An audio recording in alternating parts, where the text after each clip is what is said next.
So yes, I'm gonna talk about accessibility in a very small game, which is Wordatro.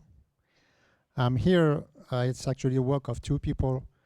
This presentation, Alice Grégoire, who is producer at Abiding Bridge, which is a publisher, game publisher. And she designed the slides, she helped me with the contents. And myself, Olivier Nourry, I'm accessibility consultant for Games Accessibility Hub. So what is Wordatro? Actually, it's you can think of it as the natural child between Scrabble and Balatro. I have a short gameplay video here. So basically, you make words with letters, and you have to meet goals. Sorry. Okay, I think it's working. Yeah, so you have to beat levels by making words, reaching the score of the level, and once you have beaten the level, you have access to bonuses where you improve your letters, your board, you get special advantages, special letters, and so on. I'm sorry, it's a bit long, so you form the word with your letter. And then you have a bonus screen. I will show you only that's sufficient for the purpose of this talk.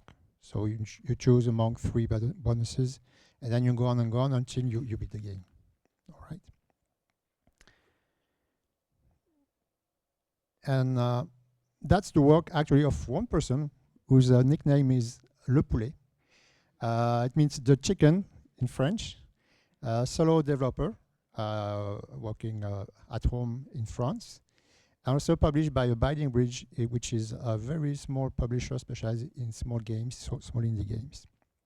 And that's important for the story I have to tell you.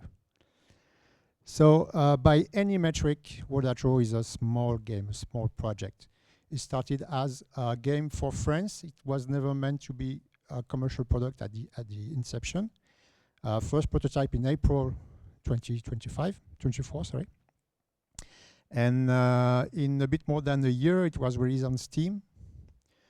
In terms of budget, Ralph, the dev, spent roughly 1,500 hours alone. He spent from his own pockets 1,000 euros for the sound design. It's the only thing that he couldn't do himself.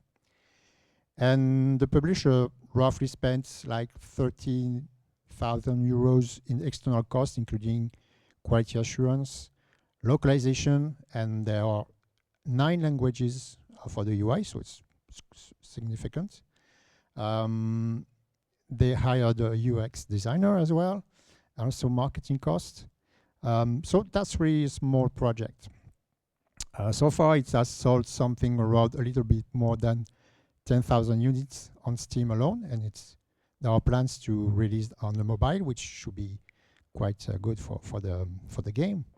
So that's really a small project. And you may have this stereotype that accessibility is usually for big projects, big productions, where you have money, where you have time, you have solid teams to work on accessibility.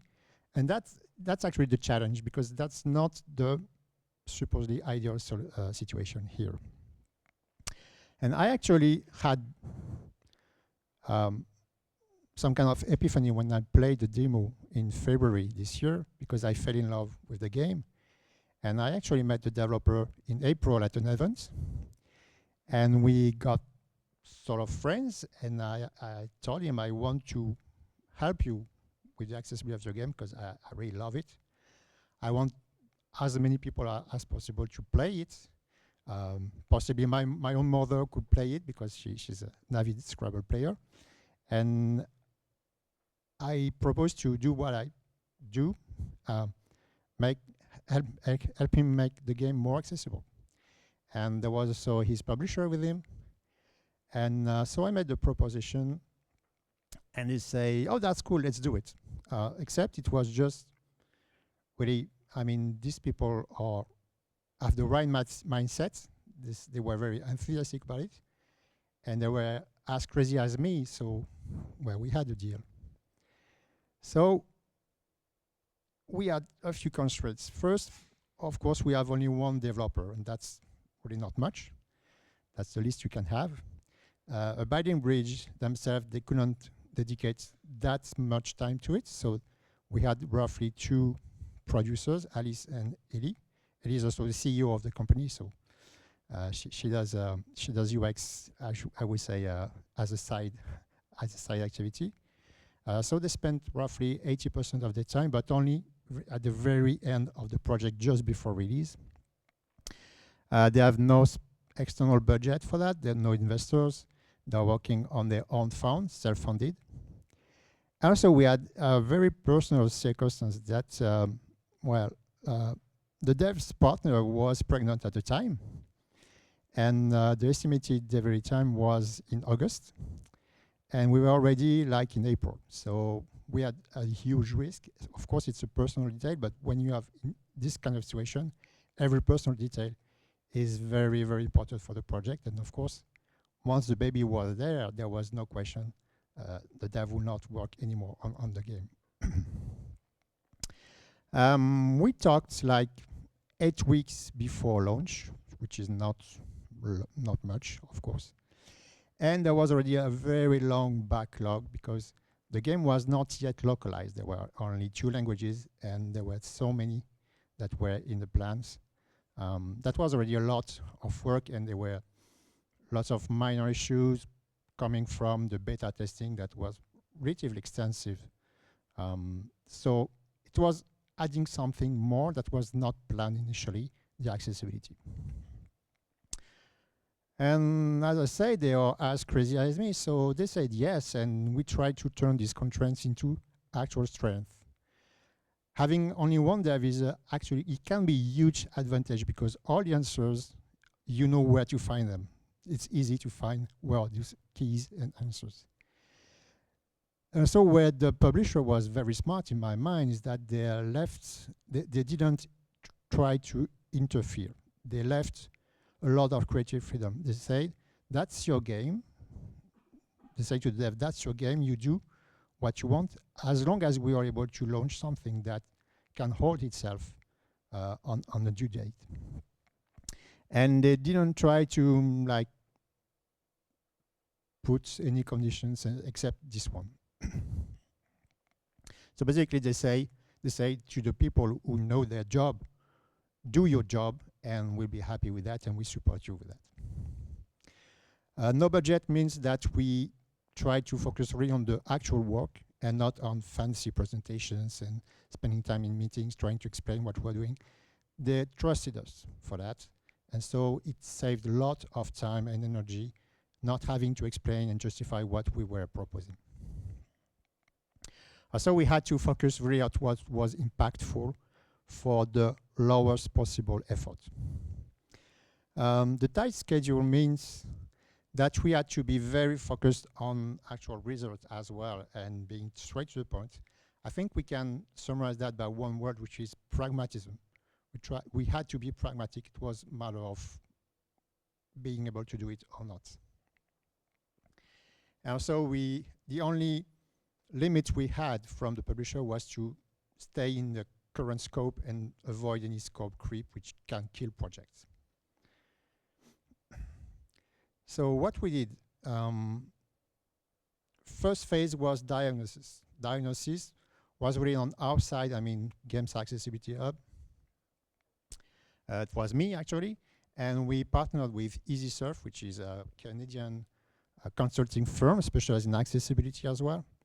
And their specificity is that they are made by people with disabilities, and they employ actually people with disabilities who are really consultants, and I emphasize the word, they are consultants, because those are not people we picked randomly in communities of disabled persons. There are people who are actually knowledgeable, very knowledgeable in terms of game design, and some of them actually work as game designers on some projects. So they have this double skill set. They know their lived experience, they are able to talk about it, they are able to present it, to explain what are the implications, and they're also able to provide some insights and some suggestions that are actually relevant to people who make games. So we gave ourselves 2 weeks for that. We chose to really limit our scope to visual accessibility controls and also cognitive accessibility. And we had 2, let's say, paths. We did playtests with those consultants, and we did a review based on best practice recognized by the industry. One is Games Accessibility Guidelines, which is already a respectable document which exists since like 10 years now. Also the Xbox Accessibility Guidelines, which are quite comprehensive as well and very useful on many levels. So the playtests were with 3 people. We tried to focus really on what we wanted to test. And so we asked David Gerbe, Noah Cynical Junkier, and Laura K. Dale. I mentioned their conditions because anyway, they are very public about it. It's not something that's a secret. And it's actually useful to understand why we chose them, because they provide a range of lived experience based on their disabilities. So we had quite a wide spectrum of situations that could be tested in a very short time. So we had roughly 2 hours of playtest total, so not that much. It's very manageable.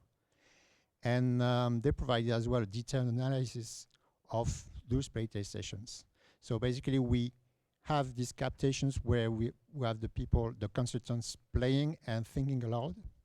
And also, when they find a barrier, they explain it. They provide insight, provide suggestions.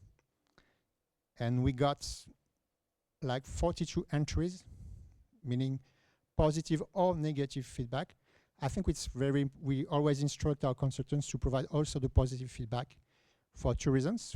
Reason 1 is that it's important to know what works, because you don't want to break that accidentally when you fix other things, so you need to preserve that.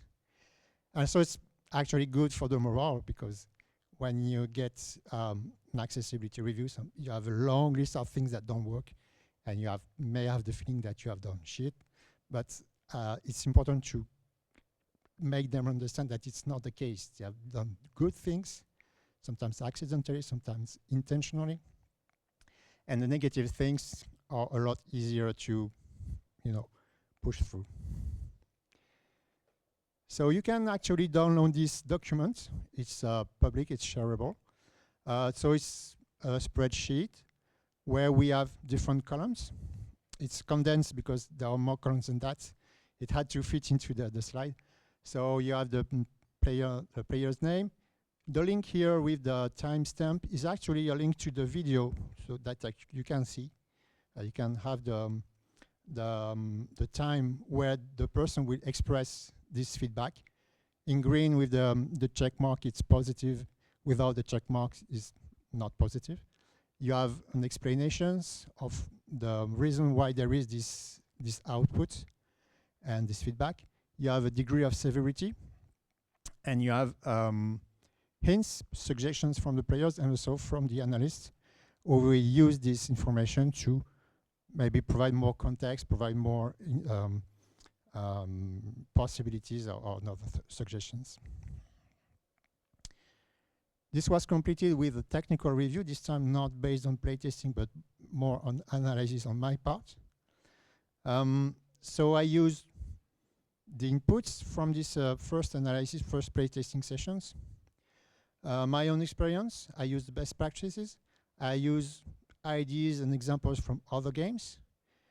What is interesting when you're an external consultant is that you're not focused on one type or one genre of game.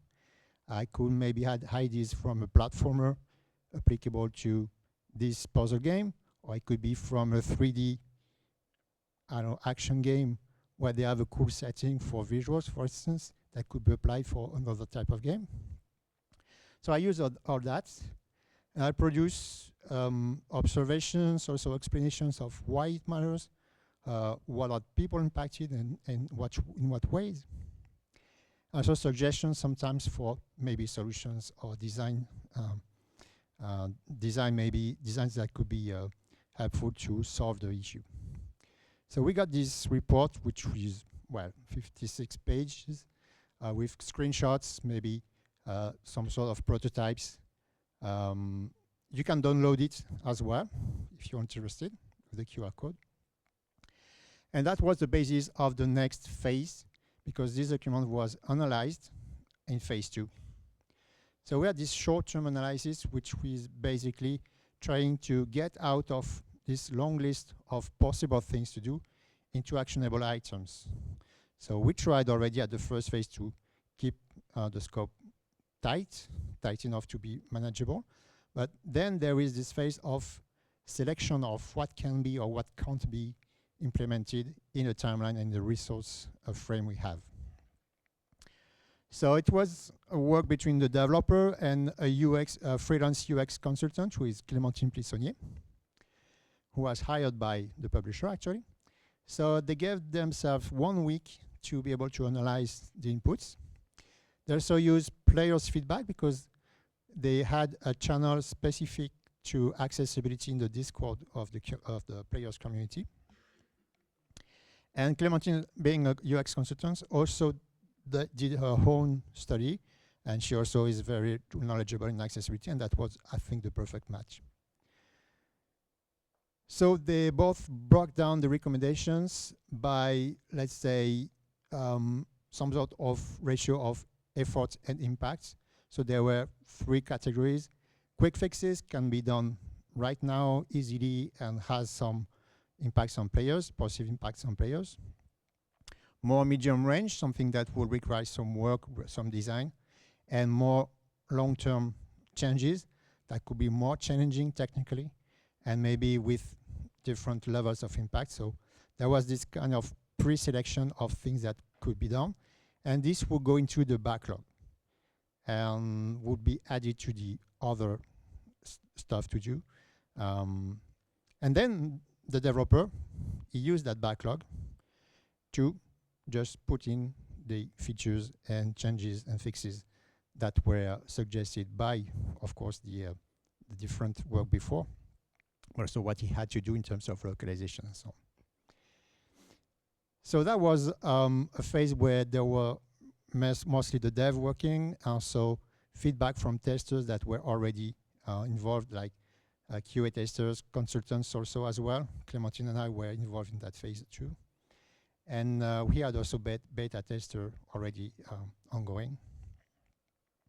It was roughly 4 weeks before there was supposedly a feature freeze 1 week before launch, but Ralph, being Ralph, he continued working on it until the day before launch, and even the day of launch. Okay, and so he used the backlog, and there was this interaction between dev and tester.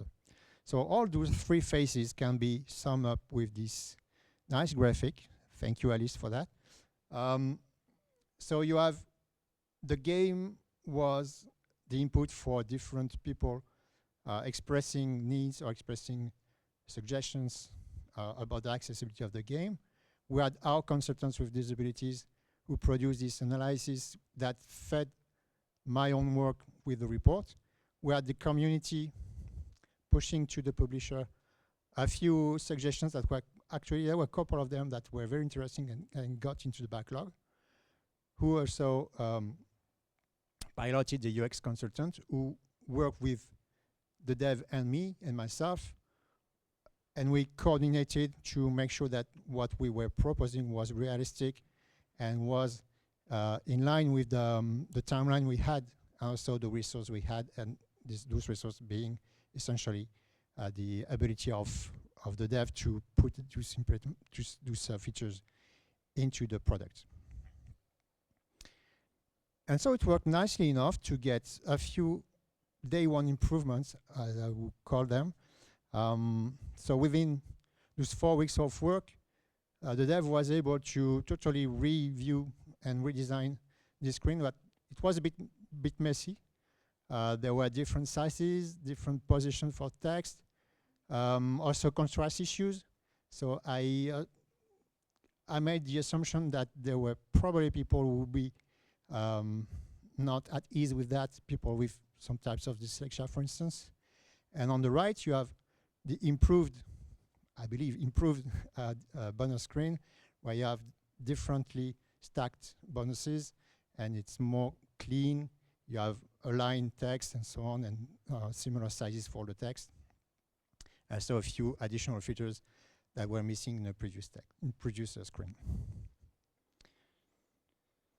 Another example we had on the left, again, that was a bit not very well thought initially, the setting screens, a mix of everything, not really organized. And then it was broken down into several screens, more logically arranged, more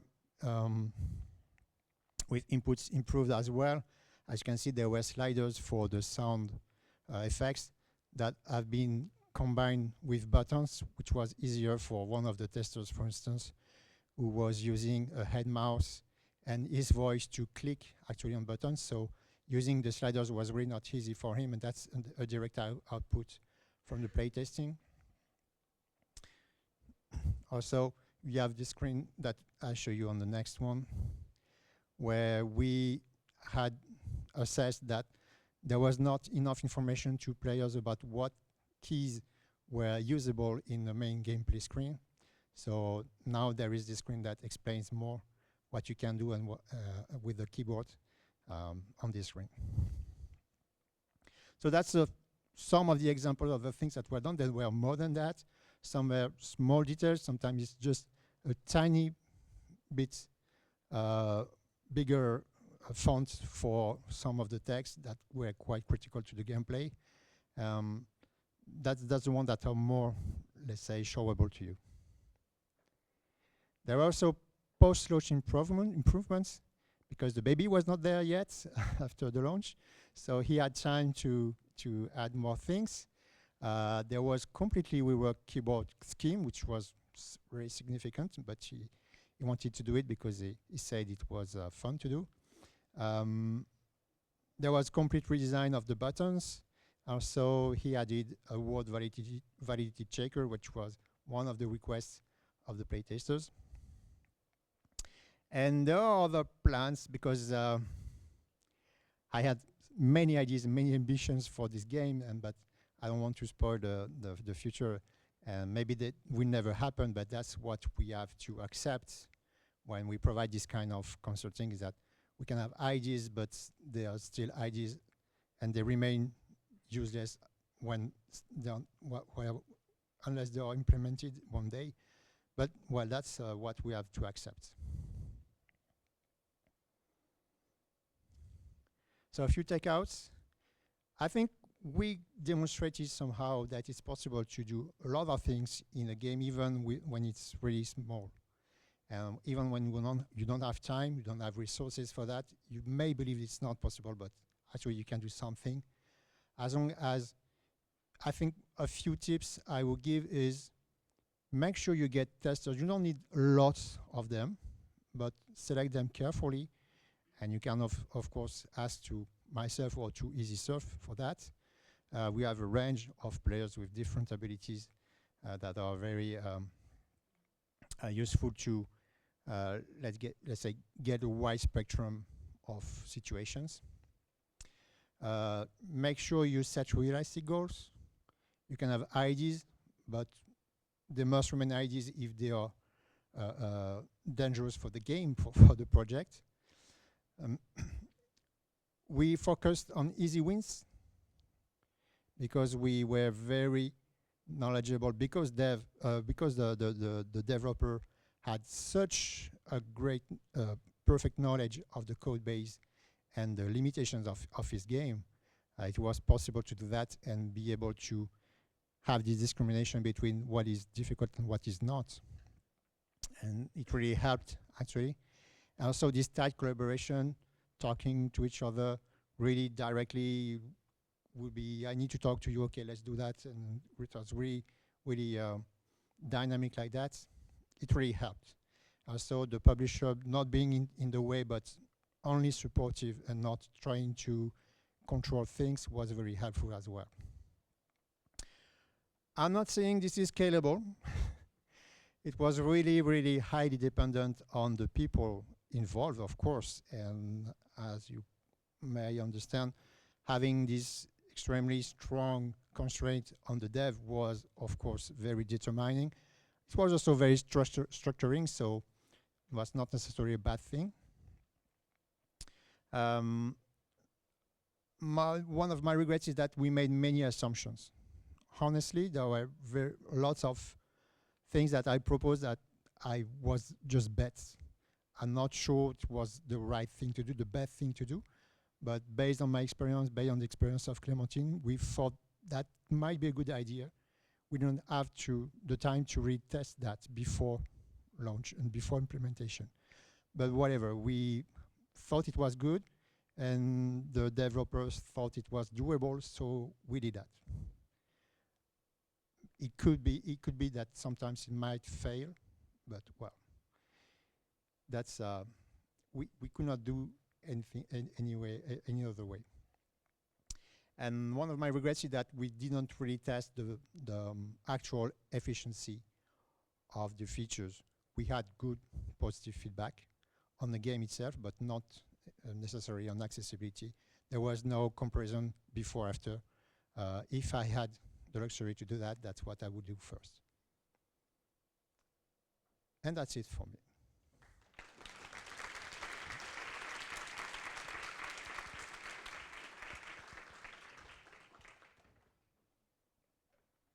Are there questions? Yeah, we do have questions, and we have 4 minutes to answer questions. Okay, first question, was it necessary to do this for such a small scale project, given the limited budget and time? Did it have any impact at all in the end for the sales? I absolutely don't know.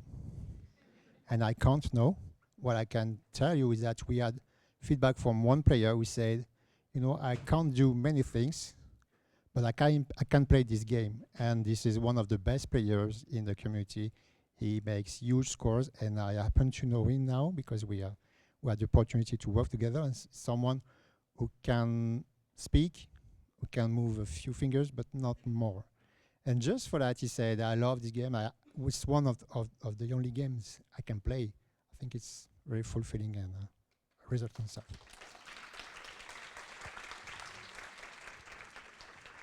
Great answer. Accessibility is good for itself, and it's part of our work in UX. All right, so what would you have done differently if you had more time and budget? Yeah, I think I'm more or less answer that. More testing before, prior to implementing, trying maybe to validate our hypothesis. Maybe we were right, maybe we were not. I don't know. I will never know, probably. My hope is that the game continues having the success it has, and maybe the mobile version will also bring opportunity to do more. And in my wildest dream, I would like this game to be playable by someone who is totally blind. So that would be my goal. Do you ever find that UX needs for people with disabilities directly contradict the needs of people without disabilities? How do you navigate this? It might happen. Yeah, it might happen. Not necessarily in this game, because there are no real conflicts. When it happens, you have these possibilities, which is to have customizable experience.